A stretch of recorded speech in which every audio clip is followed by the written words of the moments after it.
comment je peux dire ça? J'ai l'impression que tout ça, peut-être pas mélanger, c'est pas le bon terme, parce que il y a beaucoup de bonnes choses que j'ai obtenues, que moi-même je dis quand j'en ai l'occasion, etc. Mais il y a aussi pas mal de choses choquantes, etc.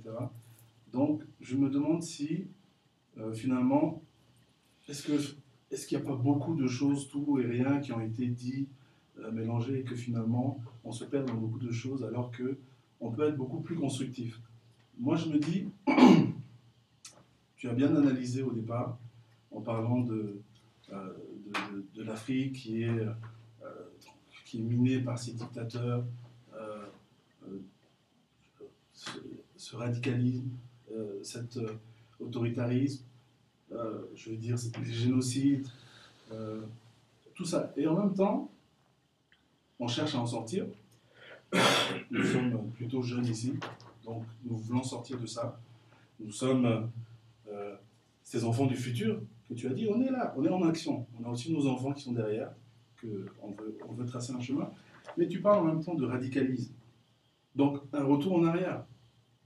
Alors que non, au contraire, il faut aller vers l'avant. Il y a beaucoup de bonnes choses qui se passent en Afrique. Beaucoup de bonnes choses. Il y a aussi tout ce que tu as cité. Et ça, c'est vrai. Ça existe. On doit avancer, on doit essayer de réparer ça.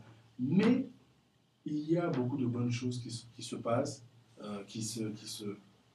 Bon, c'est vrai que je suis plus au niveau, j'interviens plus au niveau économique, donc je sais beaucoup plus ce qui se passe au niveau économique, mais là, c'est vrai que l'aspect, c'était plutôt politique, etc.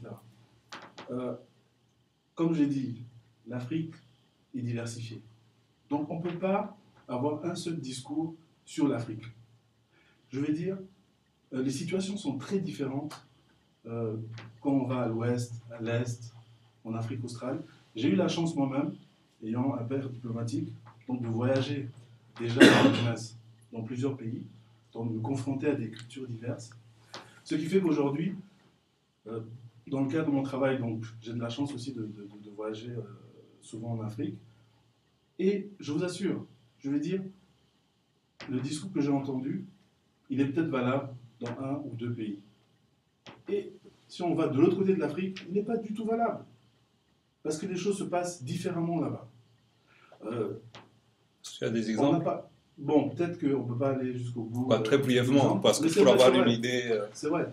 On peut parler par exemple des exemples qui sont très connus, comme on parle du Botswana par exemple. Ces pays-là qui donnent des exemples différents.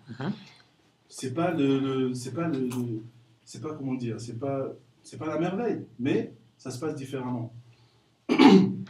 Je peux parler, même si c'est discutable, du Rwanda par exemple. Je suis du Burundi, donc je connais assez bien le Rwanda, j'y vais souvent.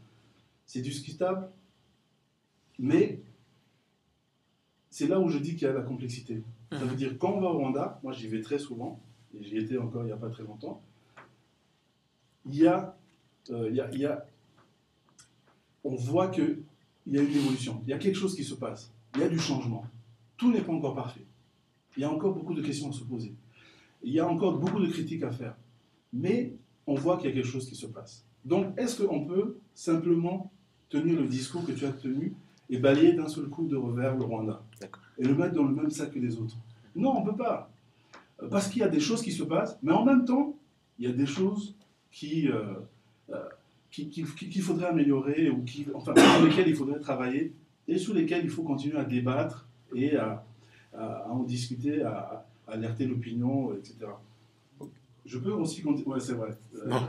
On a parlé de beaucoup de choses, mais peut-être que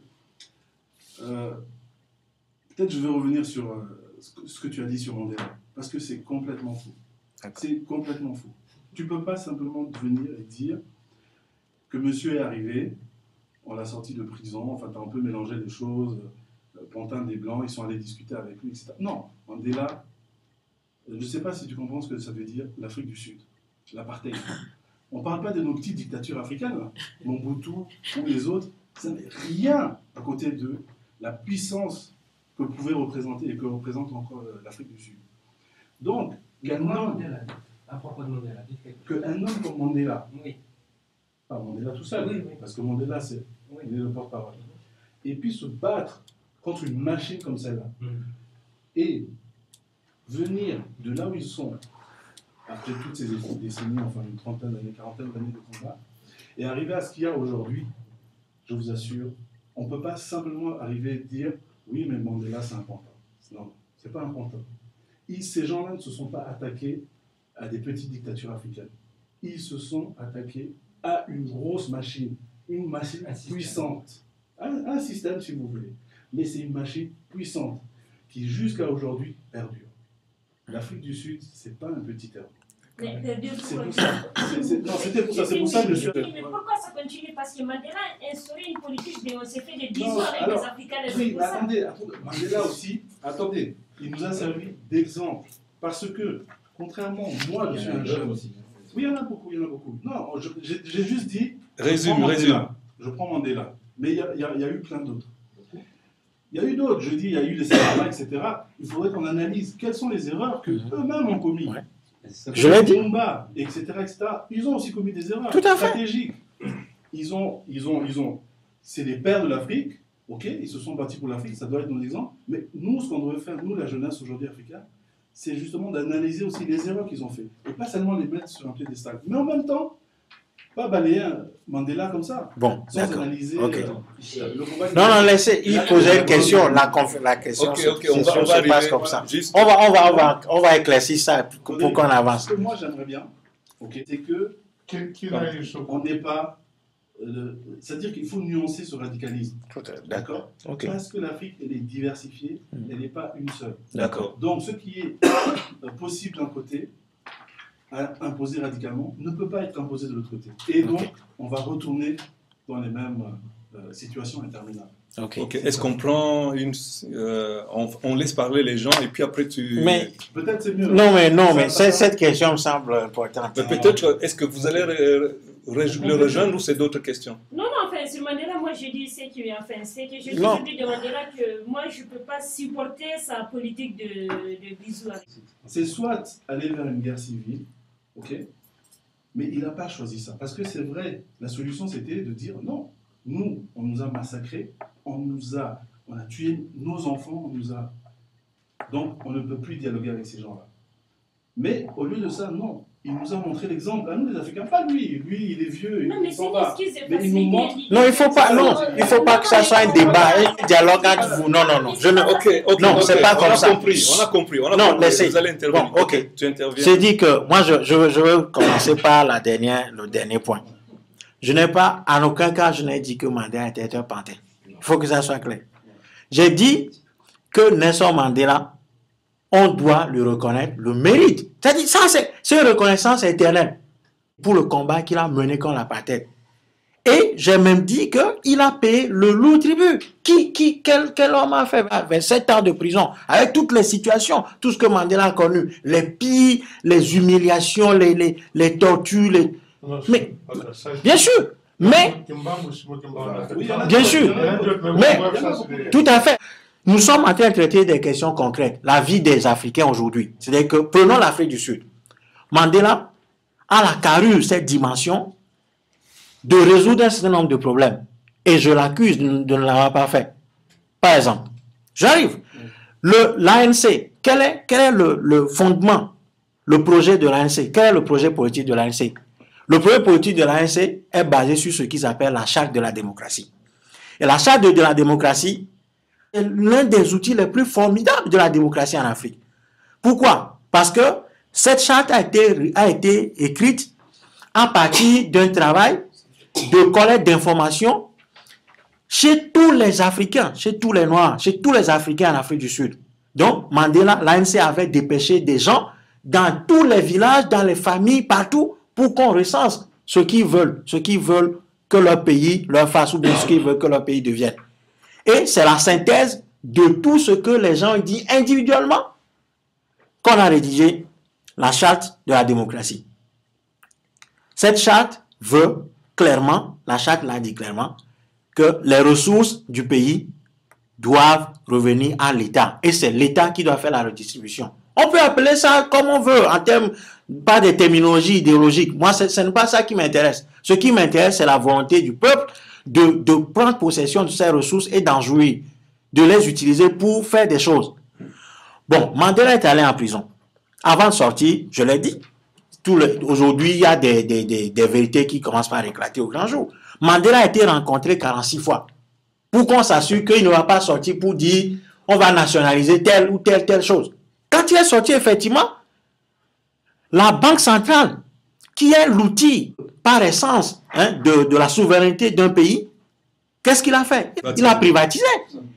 Et dans tous les pays d'Afrique, c'est la même chose. Les directeurs des banques centrales sont les hommes les plus puissants dans le pays. Le président n'a aucun pouvoir. Il prend les ordres directement du FMI ou de la Banque mondiale. On dit voilà, nous voulons ceci, cela. Le directeur de la Banque centrale peut même opposer un refus. Vous avez dit que vous êtes dans le milieu économique. Vous savez comment ça fonctionne. Ils opposent des noms, des refus catégoriques à un certain nombre de projets. C'est ça qui a expliqué que Mandela n'a pas pu résoudre le problème, par exemple, du logement en Afrique du Sud. Quand il a voulu appliquer un certain nombre de choses, la Banque centrale s'est opposée, clairement et nettement. Et il n'a pu rien faire. Il n'a pu rien faire. Donc, aujourd'hui, on le voit en Afrique du Sud. On le voit aujourd'hui. Les problèmes continuent pas. Les problèmes ont survécu à Mandela. Et ce qui est encore plus grave, c'est que les gens qui ont commis l'apartheid à l'égard des Africains, quand il s'est agi de les punir, qu'est-ce qu'on a fait? On a dit non, nous sommes une nation arc-en-ciel, on est tous entre nous, on va trouver un modus vivendi, et donc on va résoudre le problème de cette façon en allant vers une démarche de vérité et réconciliation. Et pire, les responsables de l'apartheid ont accepté quitter leur poste, un certain nombre de postes, contre des dédommagements que doivent leur payer à vie des Sud-Africains. Ça veut dire quoi? Que c'est le contribuable. Ça veut dire que les Africains aujourd'hui encore, en Afrique du Sud, qui payent leur boulot d'hier. On leur paye. Les gens, ils sont assis dans leur ferme, tout ça. Ils ne travaillent pas. On leur donne de l'argent gratuitement à la fin du mois. Et les Africains même continuent pas à souffrir en Afrique du Sud. Et lorsque Jean Terre Blanchet est assassiné, il y a 3 semaines, vous avez entendu ce que son parti a dit. Que mais nous allons le venger. Ça, ce n'est pas... Voilà. Donc, c'est pour vous dire que les problèmes, que ce soit les problèmes politiques, économiques, raciaux, tout ça, les problèmes n'ont pas été résolus par Mandela. Et Mandela lui-même, dans cette logique, si vous allez en Afrique, d'une manière générale, vous allez voir en Afrique que les gens ne chantent pas Mandela comme les Occidentaux le font. Les Occidentaux savent combien ils sont redevables à Mandela. C'est pour ça que son anniversaire, lui-même, il ne connaît même plus, il a les trous de mémoire, il ne sait même plus sa date de naissance. C'est les Occidentaux qui célèbrent ça à sa place avec les artistes. Parce qu'on lui doit quelque chose, parce que grâce à Mandela, on n'a pas puni, on n'a pas envoyé en prison ou à la mort ceux qui ont commis l'apartheid, qui sont nos cousins d'ici. Donc voilà la réalité. Deuxième chose, sur la diversité des problèmes africains, tout ça, ce qui fait qu'on ne peut pas globaliser. Moi, j'ai toujours entendu ce discours, et on le dit toujours, partout. C'est bien, c'est bien. Si nous-mêmes nous trouvons que, bon, nous sommes divers, et que, bon, nous ne sommes pas le même peuple, et que nous n'avons pas les mêmes problèmes, c'est tant mieux. Mais moi, ce que je constate, c'est que, on me cite le Ghana. Je suis content que Barack Obama est allé au Ghana. Je suis content que le Ghana ait connu déjà deux alternances au pouvoir. C'est bien, c'est bien, c'est bien. Ça veut dire que le peuple au Ghana peut élire ses dirigeants, c'est bien. On doit applaudir ça. Mais quelle est la finalité d'une démocratie? La finalité d'une démocratie, ce n'est pas seulement donner le pouvoir de vote au peuple, mais c'est que le pouvoir soit au service du peuple, résoudre ses problèmes quotidiens, logement, nourriture, éducation et tout. Allez au Ghana. Est-ce que le Ghana est suffisamment économiquement, répond, est-ce que l'État ghanéen, entre guillemets, répond aux besoins des Ghanéens? Je dirais non. J'en sais quelque chose. Je suis allé au Ghana à plusieurs reprises. Vous allez voir l'écart qui se creuse, qui s'est creusé entre ceux qui dirigent les élites, entre guillemets, et le peuple. De sorte que les Ghanéens, dans la sous-région, sont connus même pour être les cordonniers de la sous-région. C'est eux qui viennent nous cirer les chaussures à Lomé. Donc, c'est ça la question. Est-ce qu'au Burundi, ou au Rwanda aujourd'hui, nos populations, notre peuple là-bas, notre peuple au Rwanda, a résolu ces problèmes de faim, de maladie, de tout ça. Non, non.